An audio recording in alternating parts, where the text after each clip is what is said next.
Pemirsa, aliran kepercayaan baru menggegerkan warga Solok, Sumatera Barat. Pemerintah melalui Badan Koordinasi Pengawas Aliran Keagamaan dan Kepercayaan Masyarakat pun turun tangan.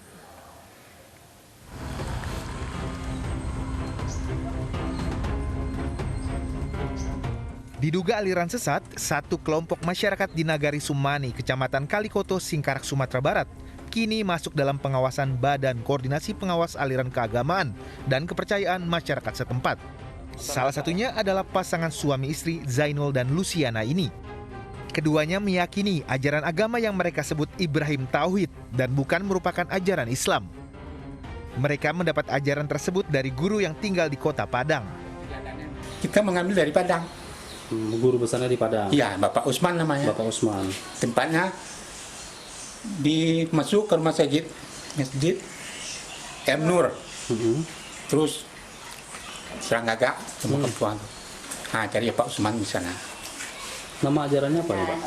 Ajaran ini ajaran Ibrahim, Tauhid Ibrahim nih. Tauhid Ibrahim ya. Ya. Untuk rumah ibadahnya ada, Pak? Enggak ada. Enggak ada ya. Hingga saat ini Zainul dan pengikut ajaran Ibrahim Tauhid mengaku hanya menjalankan kepercayaan tersebut dan tidak menyebarkan ke warga lain.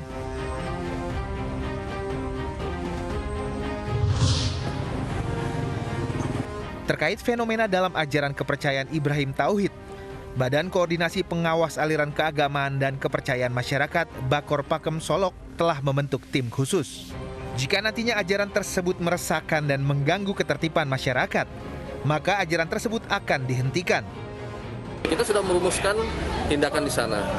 Kita upayakan dulu kemarin untuk melakukan upaya preventif.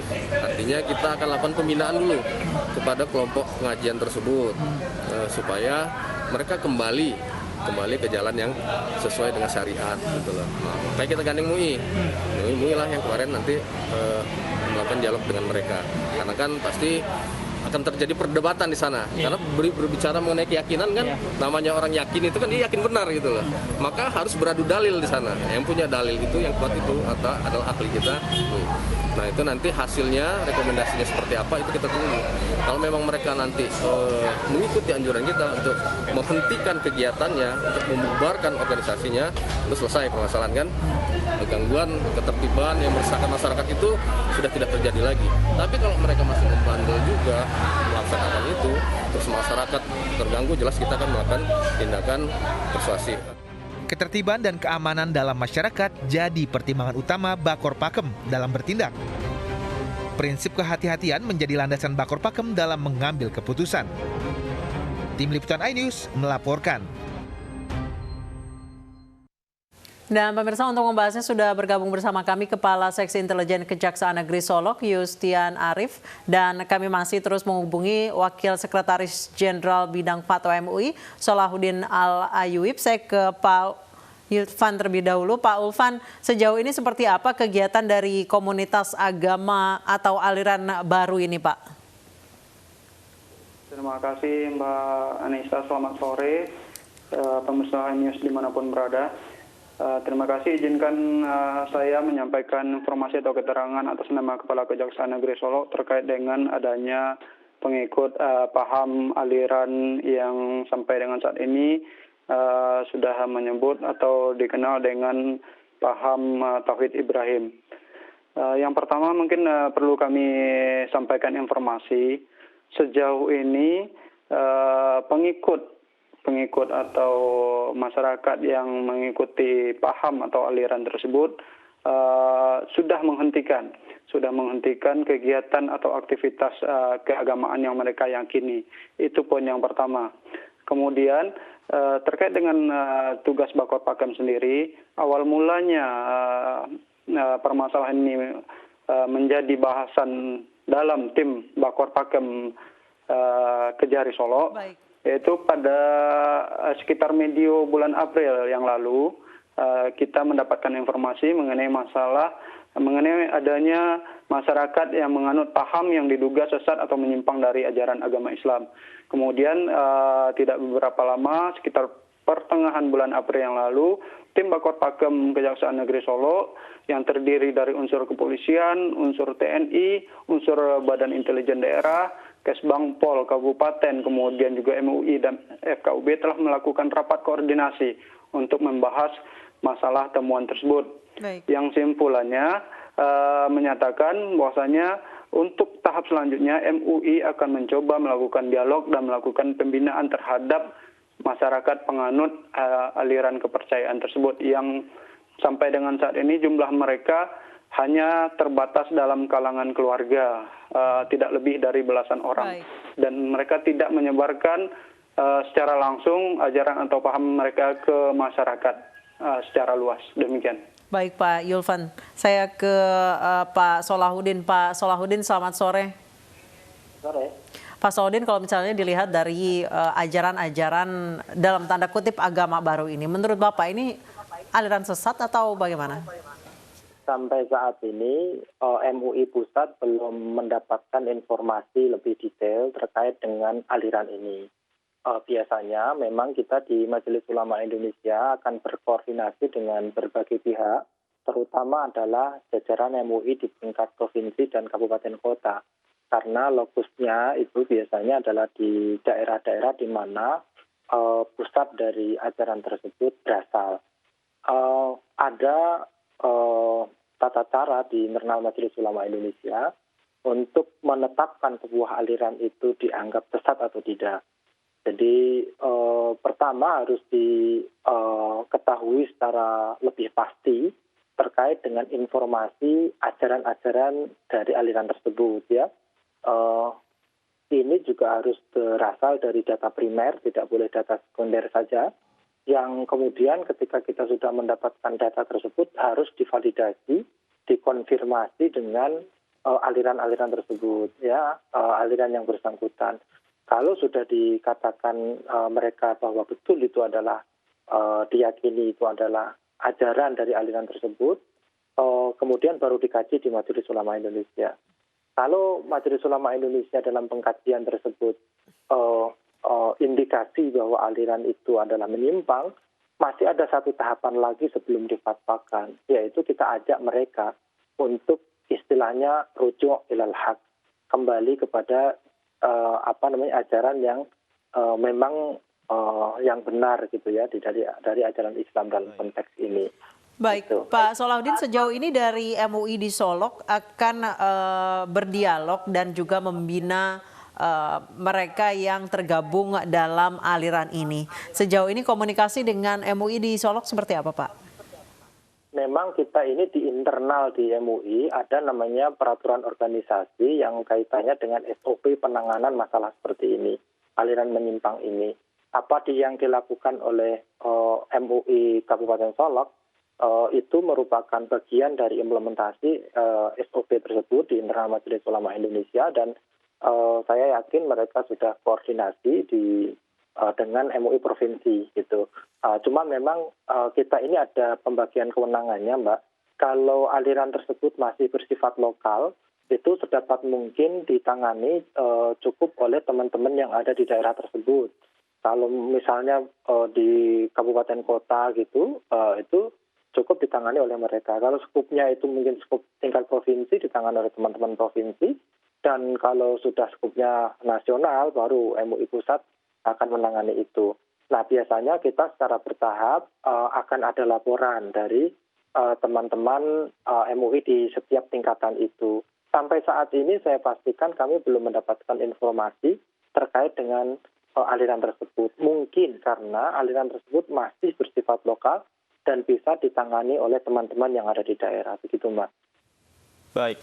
Pak Solahuddin, tapi jika kita lihat syariat dari agama Muslim ini diantaranya tidak mewajibkan pengikutnya untuk melaksanakan sholat, kemudian haji, Pak. Jika memang ada indikator-indikator seperti ini, bagaimana Anda melihatnya, Pak?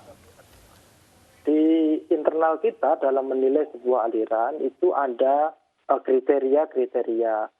Di antara kita menyebut ada 10 kriteria. Di antaranya adalah kalau ada sebuah ajaran dalam sebuah aliran keagamaan yang mengatakan bahwa sesuatu dari rukun iman atau rukun Islam itu tidak bagian dari ajaran agama yang wajib gitu. Nah, itu bagian dari indikasi gitu ya, bagian dari indikasi bahwa dia bisa dikatakan menyimpang. Namun ketika kita ingin menetapkan apakah betul-betul dia itu melakukan hal seperti itu, nah ini kami dari MUI butuh data-data penunjang yang sangat meyakinkan dan tidak bisa hanya informasi dari pihak-pihak tertentu saja. Jadi kita memang betul-betul melakukan pengkajian penelitian dan kita cross-check betul kepada aliran tersebut gitu.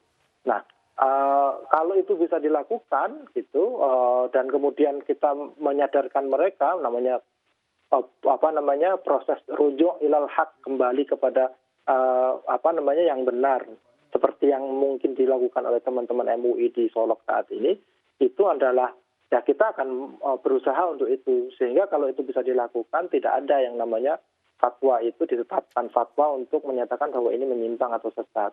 Fatwa itu ditetapkan hanya menjadi pilihan terakhir supaya apa? Supaya masyarakat awam tidak ikut-ikutan dengan tanpa pengetahuan. Itu motifnya. Cuman kalau tahapan yang lain bisa dilakukan, misalnya tahapan dakwah di sini, tahapan mengajak mereka kembali kepada ajaran yang benar itu bisa dilakukan, maka tahapan itu akan dilakukan oleh Majelis Ulama Indonesia. Demikian. Baik, saya kembali ke Pak Yulvan. Pak Yulvan, sejauh ini apakah penyebar utama aliran ini sudah ditemukan atau siapa dan apakah akan dicari, Pak? Baik, terima kasih Mbak. Terhadap penyebar utama di lokasi yang masuk dalam wilayah hukum kami sudah terdata. Orangnya sudah ada dan mungkin sebagai penekanan informasi dari kami, sejauh ini semenjak dilakukan dialog antara pengikut ajaran tersebut dengan pihak MUI Kabupaten Solok dalam hal ini, mereka sudah tidak lagi melakukan kegiatannya. Jadi sejauh ini sampai dengan saat ini kondisi di lokasi itu pada prinsipnya sangat kondusif. Masyarakat pun tidak resah lagi dan tidak ada lagi keresahan di masyarakat. Cuman permasalahan ini mencuat lagi menjadi pemberitaan setelah dalam beberapa hari belakangan ini, Mbak. Baik, Pak Yulvan, sebenarnya apa syariat yang memang kemarin ini dilakukan oleh pengikut-pengikut ajaran ini, Pak, sehingga memang memunculkan polemik di masyarakat sih, Pak? Baik, berdasarkan informasi awal yang kami terima dan berdasarkan data yang kami peroleh juga dari MUI setelah melakukan dialog dengan pengikut ajaran tersebut, mereka meyakini beberapa poin yang pada intinya semacam ada kerancuan antara ajaran agama Islam dengan paham yang mereka anut. Salah satunya yaitu mereka menyatakan bahwasannya nama agama atau nama aliran mereka adalah Muslim, bukan Islam. Kemudian mereka hanya percaya kepada Al-Quran, namun tidak percaya kepada hadis dan sunnah Nabi Muhammad SAW. Kemudian mereka juga mengaku tidak meyakini atau tidak memerlukan untuk berangkat haji, cukup dihajikan oleh guru besar mereka. Kemudian mereka tidak meyakini kewajiban untuk melaksanakan sholat fardu 5 waktu. Cukup hanya dengan mengingat Rabb saja. Jadi Tuhan mereka pun bukan Allah, melainkan Rabb. Mereka sebut demikian. Baik, Pak Yulvan, sejauh ini seperti apa sih Pak pola penyebaran dari satu orang kemudian menjadi ke beberapa orang yang tadi Bapak menyebutkan rata-rata ini adalah satu keluarga. Seperti apa sih Pak pola penyebarannya? Baik, dari informasi yang telah kami peroleh, oknum yang menjadi penyebar utama di lokasi ini mendapatkan paham ini sekitar pertengahan tahun 2019 yang lalu. Itu di Kota Padang. Kemudian yang bersangkutan pulang ke kampungnya dan menyampaikan paham yang diterima atau yang diperolehnya tersebut kepada kalangan keluarga. Jadi pihak pengikut atau yang sudah mengikuti paham tersebut memang betul-betul terbatas hanya dari kalangan saudara, kemudian paman dan sepupu dari oknum yang menyebarkan pertama kali. Baik, dia mendapat ilmunya ini di Kota Padang. Bagaimana dia mendapatkan ajaran ini, Pak?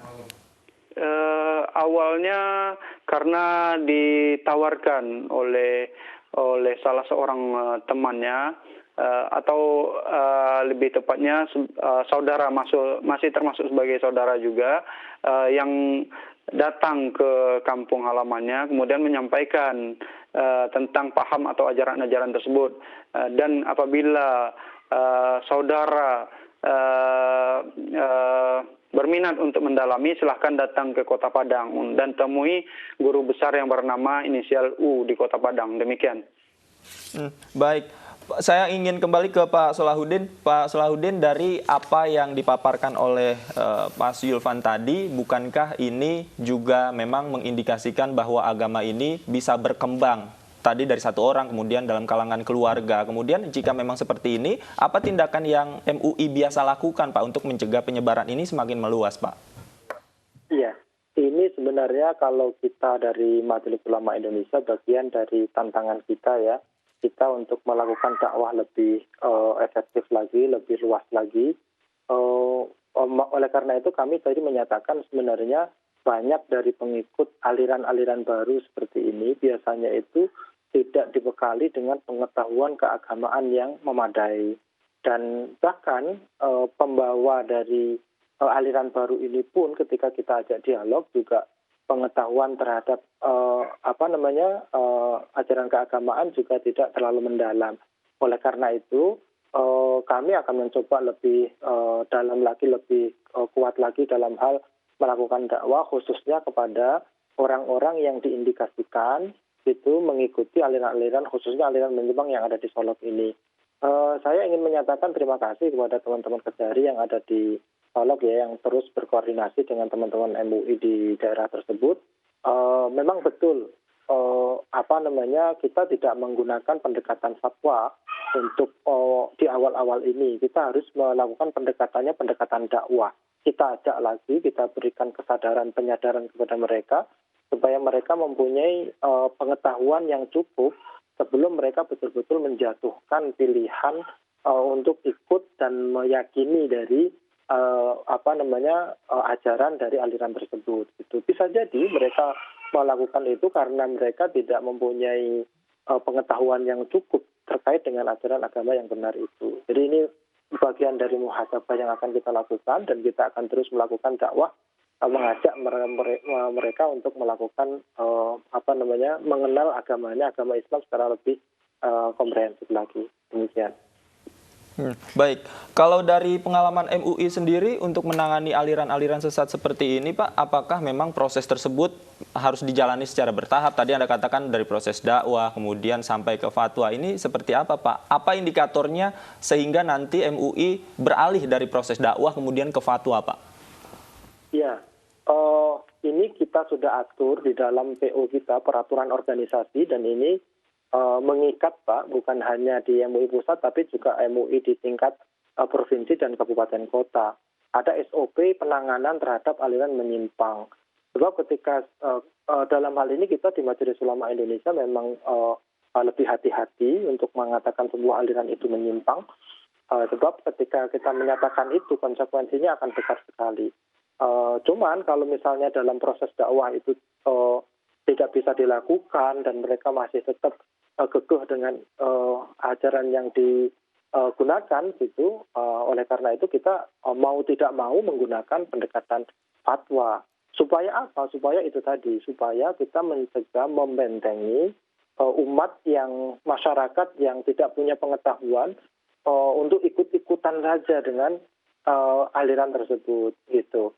Sebab biasanya sebuah aliran itu ketika pertama itu tidak dinampakkan hal-hal yang bersifat substantif yang membedakan antara pemahaman ajaran di aliran tersebut dengan pemahaman ajaran Islam secara umum yang benar seperti apa gitu. Biasanya yang dinampakkan itu adalah yang sama-sama gitu, artinya kesamaan-kesamaan. Tapi sebenarnya secara substantif nanti suatu saat akan ada sesuatu yang di situ itu akan berbeda dengan dari ajaran agama yang benar. Berbeda saja sebenarnya tidak terlalu masalah, cuman kalau itu adalah bagian dari rukun, hal-hal yang bersifat prinsipil gitu, misalnya tadi disebut tidak mengakui kewajiban sholat, misalnya tidak mengakui kewajiban haji, itu adalah sesuatu yang prinsip gitu. Nah, Oleh karena itu penting bagi kita untuk membentengi masyarakat supaya tidak ikut-ikutan itu. Kami beberapa waktu yang lalu ada sebuah organisasi menyimpang yang bersifat nasional gitu. Itu tarikan pertamanya itu adalah aspek ekonomi gitu. Jadi orang-orang yang pada ikut itu tidak paham tentang bahwa di situ ada ajaran agama yang menyimpang karena aspek ekonomi banyak yang masuk. Dan akhirnya kita bekerja sama dengan Kejaksaan Agung. Yang di negara ini yang boleh melarang itu adalah aparat. Kalau di pusat Kejaksaan Agung, kalau di daerah Kajari, kita punya forum namanya Bakorpakem. Di situ ada Kejaksaan, ada Majelis Ulama Indonesia, ada kepolisian dan yang lain sebagainya. Di situ kita melakukan pengkajian penelaahan dan apa yang dilakukan oleh Kejagung, pijakannya itu adalah keputusan dari Majelis Ulama Indonesia. Majelis Ulama Indonesia memutuskan ini menyimpang dan tidak, itu adalah bagian terakhir setelah mereka tidak mau didakwahi. Seperti itu, Mas. Baik, saya ke Pak Yulvan. Pak Yulvan, tadi Pak Solahuddin menyebutkan kemungkinan salah satu yang menyebabkan orang tertarik untuk bergabung ke aliran tertentu karena masalah ekonomi. Kalau untuk aliran baru ini, apakah mereka diiming-imingi keuntungan ekonomi, Pak? Baik, terima kasih Mbak. Terhadap poin itu kami belum melihat latar belakang yang pasti mengenai masalah apa yang menjadi modus untuk menarik masyarakat untuk ikut dalam ajaran tersebut. Namun kami sependapat dengan apa yang disampaikan oleh pihak MUI barusan. Di sini ada faktor karena faktor tingkat pendidikan dari masyarakat setempat yang relatif rendah dan pemahaman terhadap akidah atau syariat Islam yang benar itu masih sangat kurang. Sehingga dalam tanda kutip mudah terpapar atau dirasuki oleh paham-paham yang dalam tanda kutip juga menyimpang atau sesat dari ajaran agama Islam. Demikian, Mbak. Baik, Pak Yulvan, Pak Solahuddin, kita tahan dulu. Kami akan hadirkan informasi terkait ajaran aliran sesat bukan kali ini saja muncul di Indonesia. Sebelumnya ada sejumlah aliran kepercayaan yang menyimpang, bahkan beberapa di antaranya harus berurusan dengan hukum.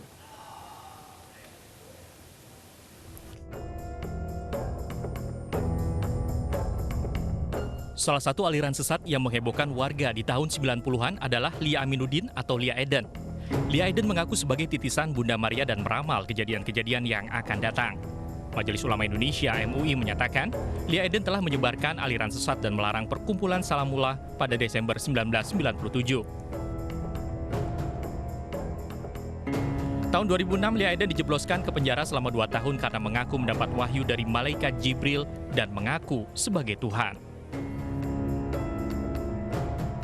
Tapi Lia kembali mengulangi perbuatannya. Pemimpin ajaran Tahta Suci Kerajaan Tuhan ini menyebar ratusan brosur yang berisi penistaan agama. Akibat ulahnya, Pengadilan Negeri Jakarta Pusat menjatuhkan hukuman 2 tahun penjara kepada Lia Eden pada 2 Juni 2009.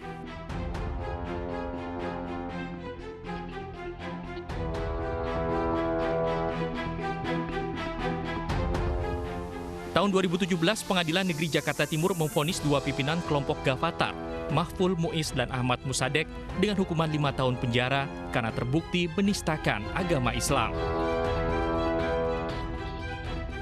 Mereka terbukti menyesatkan ajaran agama dengan menyebarkan ajaran Milah Abraham.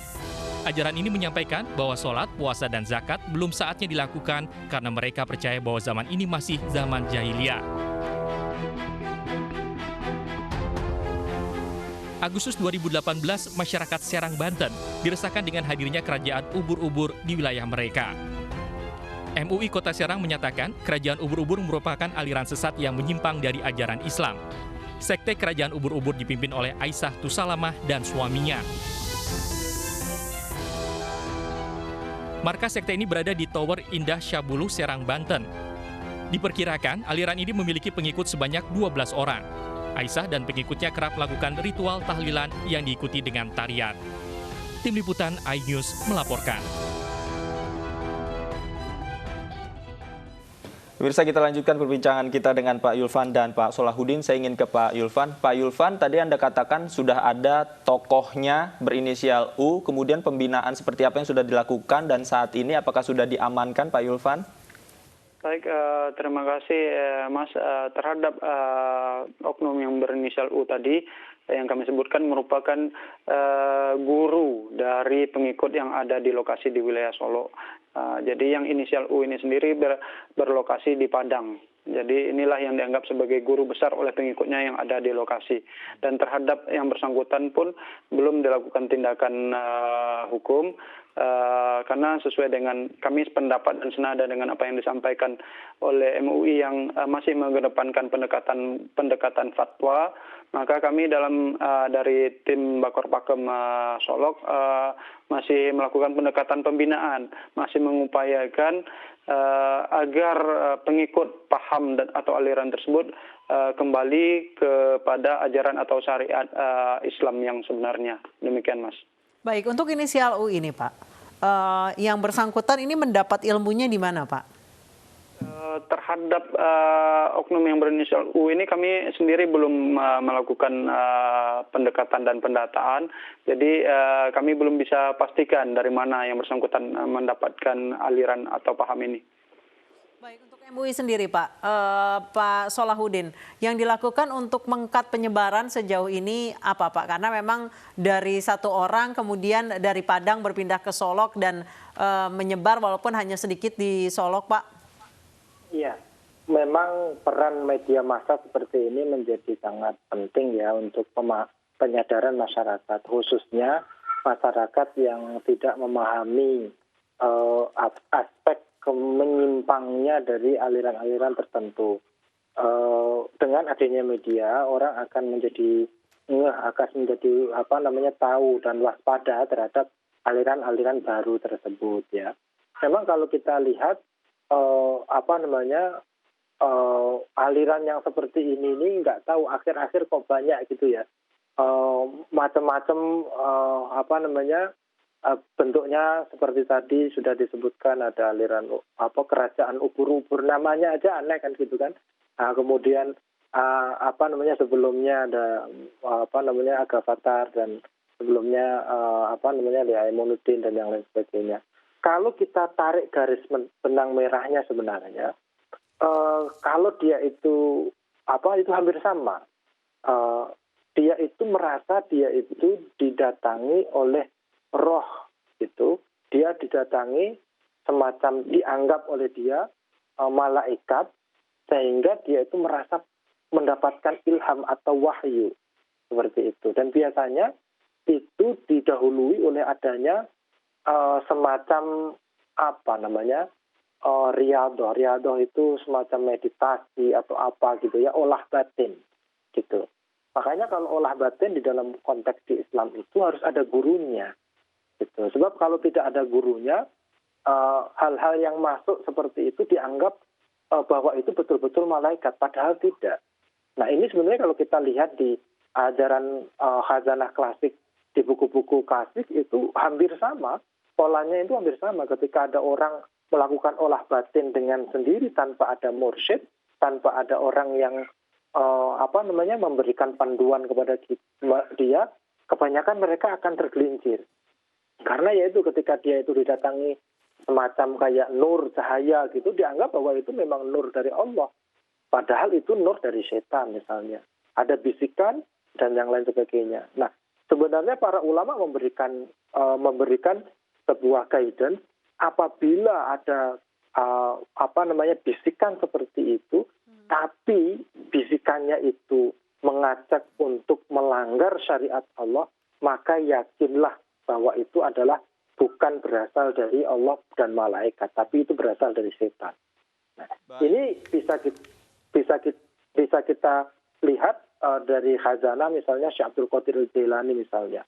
Itu di dalam biografinya disebutkan, bahkan ulama besar seperti beliau itu pernah didatangi seperti itu gitu. Sebuah cahaya yang mengatakan karena kamu itu sudah dalam makom tinggi, maka boleh bagimu sesuatu yang diharamkan untuk orang lain. Tapi karena beliau ulama yang pengetahuan agamanya sangat dalam, beliau paham bahwa itu bisikan setan. Langsung beliau mengatakan, ihsya ya lain, pergi kamu ya wahai yang terlaknat. Kamu itu bukan nurullah, cahaya Allah, tapi kamu itu adalah setan yang menyerupai cahaya Allah. Nah, kemudian dia di dalam biografi itu menampakkan wujud aslinya. Tanya kemudian, dari mana engkau tahu kalau saya ini setan dan bukan dari cahaya Tuhan? Itu dijawab oleh Syekh Abdul Qadir, araftu anallaha la ya'muru bil fahsya. Saya tahu karena Allah itu tidak mungkin memerintahkan sesuatu yang berlawanan dengan syariatnya. Kalau untuk umat manusia dikatakan sholat itu fardu wajib, maka untuk saya pun seperti itu. Kalau untuk orang lain dikatakan makanan yang haram itu adalah haram, bagi saya juga haram. Makanya kalau ada cahaya itu kemudian mengatakan yang sebaliknya, maka bisa dipastikan itu tidak berasal dari cahaya Tuhan, tapi berasal dari setan. Baik. Pola ini hampir sama. Ketika kita lihat di Lia Aminuddin sama, ketika di Ahmad Musadik di Gavatar sama, jadi seperti itu. Oleh karena itu, olah batin itu perlu guru, perlu mursyid yang membimbing supaya tidak terjerumus kepada aliran yang menyimpang itu. Jadi ini bagian dari yang harus diketahui oleh umat kita. Demikian, Mbak. Ya baik Pak Solahuddin, terima kasih. Mudah-mudahan pembinaan dan koordinasinya bisa terus dilakukan agar ajaran menyimpang ini tidak terus meluas dan menyebar. Terima kasih Pak Solahuddin dan Pak Yulvan Yustian Arif sudah bergabung bersama kami di iNews Sore.